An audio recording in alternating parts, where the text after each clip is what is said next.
दोस्तों बात कर लेते हैं यूपी पीसीएस में जो साइंस में जीव विज्ञान के प्रश्न पूछे गए थे प्रीवियस ईयर में, उनकी बात कर लेते हैं। इंपॉर्टेंट है, क्वेश्चन काफी रिपीट होते थे, इन सबको देख लीजिए आप।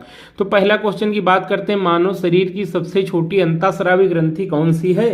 तो ये आप सबको पता होगा, पीयूष ग्रंथि होती है। इसका भार 0.5 ग्राम होता है। ये मेटाटेस्का नामक गड्ढे में स्थित होती है। आगे देखेंगे थायराइड ग्रंथि। तो अगर पूछ ले मानव शरीर की सबसे बड़ी अंतःस्रावी ग्रंथि कौन सी, तो थायराइड ग्रंथि हो जाएगी। आगे पूछ लेंगे पैनक्रियाज। तो मानव शरीर की सबसे बड़ी मिश्रित ग्रंथि अगर पूछ ले तो पैनक्रियाज हो जाएगी, और पैनक्रियाज को हिंदी में अग्न्याशय बोलते, ये हो जाएगी। अगर एड्रिनल की बात करें तो इसे अधिवृक्क ग्रंथि बोलते, किडनी के ऊपर स्थित होती है। इससे जितने क्वेश्चन हो सकते थे मैंने बता दिया। ये यूपी पीसीएस प्री 1996 में पूछा गया है। आगे बात कर लेंगे पीसीएस प्री 2005 और आईएएस में भी ये क्वेश्चन पूछा गया है। इसमें कूट में आंसर देना होता है। इसमें आपको एक दो जानकारी हो तो इससे पूरा क्वेश्चन हो जाता है। देखो जनन ग्रंथि, तो जो जनन ग्रंथि है कौन सी, जनन ग्रंथि से निकलने वाला इधर हार्मोन्स दिए हैं, इधर उनकी ग्रंथियां दी गई, इसको आप मैच करना है। तो जनन ग्रंथि से निकलता है प्रोजेस्टेरॉन, ये हो गया, हार्मोन्स हो गया। अब आगे बात करेंगे पीयूष ग्रंथि से निकलता है एडीएच वृद्धि हार्मोन जिसे बोलते हैं, वो हो गया। आगे अग्न्याशय से निकलता है इंसुलिन। अग्न्याशय में 3 सेल पाई जाती है, अल्फा बीटा गामा। तो अग्न्याशय की बीटा कोशिका से इंसुलिन निकलता है। अब आगे बचा अधिवृक्क ग्रंथि, तो इससे हो जाएगा कार्टिसोल हो जाएगा। ये क्वेश्चन आपका हो गया। आगे बात कर लेंगे निम्नलिखित में से कौन सुमेलित नहीं है? इसमें 3 सुमेलित हैं, एक नहीं है, उसी को बताना है। तो देखो इंसुलिन का काम रक्त का नियंत्रण करना, बीटा कोशिका से निकलता है। इसकी खोज बेंटिंगम वेस्ट ने की थी, ये एकदम सही है।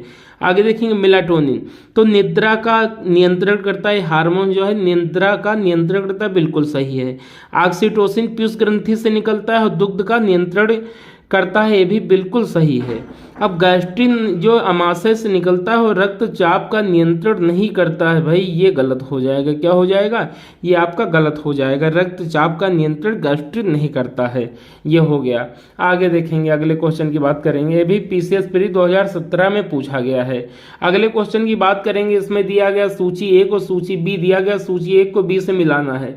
इसमें आपको एक दो जानकारी प्राप्त हो जाती है, इसके आधार पे उसमें क्वेश्चन हो जाता है एग्जाम में। मैंने जो आंसर था वो नहीं लिखा है, नहीं तो अभी एक पता होती, एक से ही या लगभग 2 से पूरा क्वेश्चन सही हो जाता है।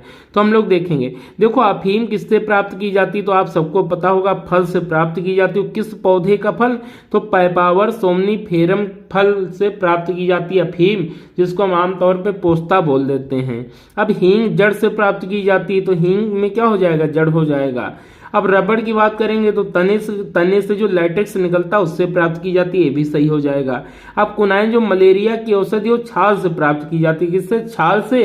अगर वृक्ष का नाम पूछ ले तो सिंकोना नामक वृक्ष की छाल से जो कुनाइन प्राप्त की जाती है वो मलेरिया की औषधि है। आगे बात कर लेते हैं। अगला पूछा गया डेंगू बुखार में मानव शरीर में किसकी कमी हो जाती है? तो आप सबको पता होगा, यहाँ पे थोड़ा बता देते। देखो मैंने जब आपको ब्लड बताया था, क्या बताया था, ब्लड। देखो जो ब्लड बताए थे, ब्लड, तो ब्लड में बताए थे प्लाज्मा होता है, ब्लड कार्पसल्स होती हैं, ब्लड कार्पसल्स होती है। इसमें आरबीसी डब्ल्यूबीसी प्लेटलेट्स पाई जाती हैं। तो जो आपका डेंगू होता है उसमें प्लेटलेट्स की संख्या निरंतर घटती जाती है, इसलिए व्यक्ति की मृत्यु हो जाती है। तो इसका आंसर हो जाएगा प्लेटलेट्स हो जाएगा। अब शर्करा की मात्रा घटेगी तो इंसुलिन की कमी हो जाएगी। शर्करा की मात्रा जब ब्लड में घटेगी नहीं, बढ़ जाएगी। किसकी, इंसुलिन की कमी से बढ़ जाएगी, तो शुगर या मधुमेह हो जाएगा। अब हीमोग्लोबिन की कमी होगी तो ब्लड की कमी, जिसे एनीमिया बोलते हैं, ये हो जाएगा। ये क्वेश्चन हो गया। तो डेंगू बुखार में मानव शरीर में किसकी कमी हो जाती है, प्लेटलेट्स की कमी हो जाती है। और प्लेटलेट्स का मुख्य कार्य क्या है, तो आप सबको पता होगा, ब्लड क्लॉटिंग में सहायता करती है प्लेटलेट्स। अब आगे देखेंगे निम्न में कौन सा आनुवांशिक रोग नहीं है? तो रंजकहीनता है, बिल्कुल है। देखो जब आपकी त्वचा में मेलानिन की कमी हो जाती है तो त्वचा का रंग उड़ जाता है, जिसे हम लोग रंजकहीनता बोलते हैं। हीमोफीलिया, चोट लगने पे क्या होता है, रक्त का थक्का नहीं जमता, यह भी अनुवांशिक रोग है। वर्धांतता में क्या होता है, लाल हरे में व्यक्ति पहचान नहीं कर पाता, यह भी अनुवांशिक रोग है। बट जो रतौंधी है ये विटामिन ए की कमी से, ए का रासायनिक नाम रेटिनाल है, रेटिनाल की कमी से रतौंधी नामक रोग होता है। तो दोस्तों अगर वीडियो अच्छा लगा हो तो चैनल को सब्सक्राइब करिए, वीडियो को लाइक करिए। जय हिंद।